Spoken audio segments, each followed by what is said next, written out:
Hey, ever been trapped in a dentist's waiting room, surrounded by nothing but a flickering fluorescent light and a stack of magazines from 1997? Your phone's dead, and suddenly it's just you and your thoughts. Terrifying, right? Why is it that 5 minutes of silence feels like a horror movie while 5 hours of scrolling TikTok flies by like nothing? Well, buckle up, because today we're diving into the wild world of boredom, why it freaks us out, how it's secretly ruining our lives, and plot twist, why it might just be the secret weapon you didn't know you needed. Welcome to All Roads, where we take the weird stuff about being human and make it hilarious. Let's roll. So let's kick things off with a little wisdom from a dead French guy named Blaise Pascal. He dropped this bomb centuries ago.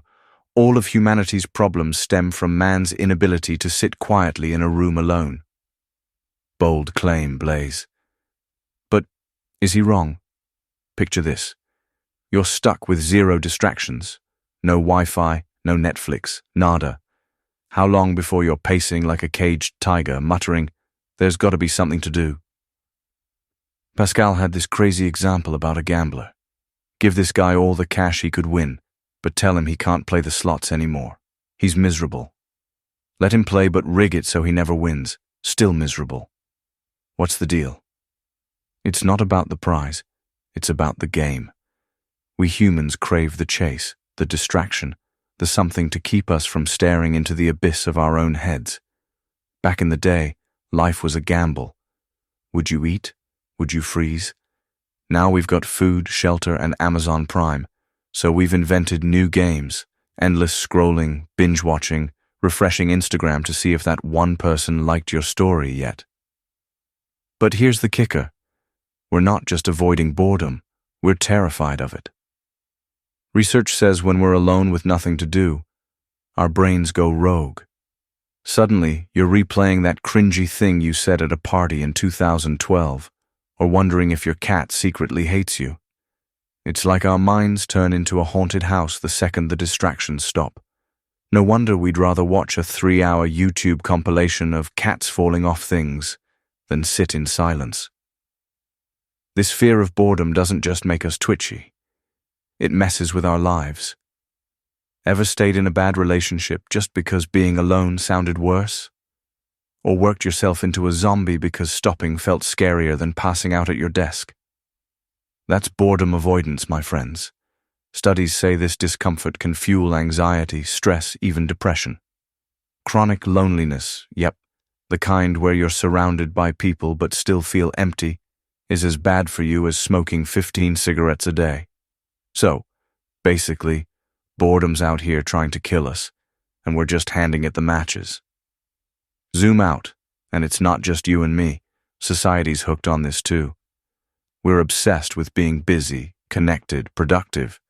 Ever notice how you doing gets replaced with you keeping busy? Like, heaven forbid you're not juggling 12 side hustles and a podcast. We're like hamsters on a wheel, running from the silence, chasing likes and retweets to prove we're worth something. But here's the irony. All that hustle leaves us burned out and lonelier than ever. We're so plugged in, we've forgotten how to unplug. Okay, enough doom and gloom. Here's where it gets fun. What if boredom isn't the bad guy? What if it's a superpower? Think about it. Some of your best ideas hit when you're zoned out in the shower or staring at the ceiling. That's boredom doing its thing. Pascal might have been onto something. Maybe the fix isn't more distractions, but leaning into the quiet. When you stop running and let your brain wander, you find stuff. Creativity, self-awareness, maybe even what you actually want out of life. It's like boredom's a grumpy old teacher. You hate the lessons, but they stick with you. So next time you're bored out of your skull, don't grab your phone right away. Sit with it.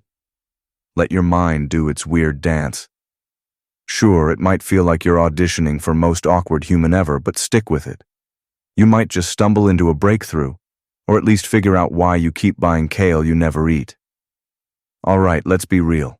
Sitting alone with your thoughts sounds about as fun as a root canal without anesthesia. But here's the deal. The more you dodge boredom, the more it owns you. So flip the script. Make it your sidekick, not your nemesis. Next time life gets quiet, don't run. Lean in. Who knows? You might find something epic on the other side. Thanks for hanging out with us on All Roads. Hit that subscribe button if you're ready to explore more weird, wild human stuff. Catch you in the next one, where we'll probably overthink something else.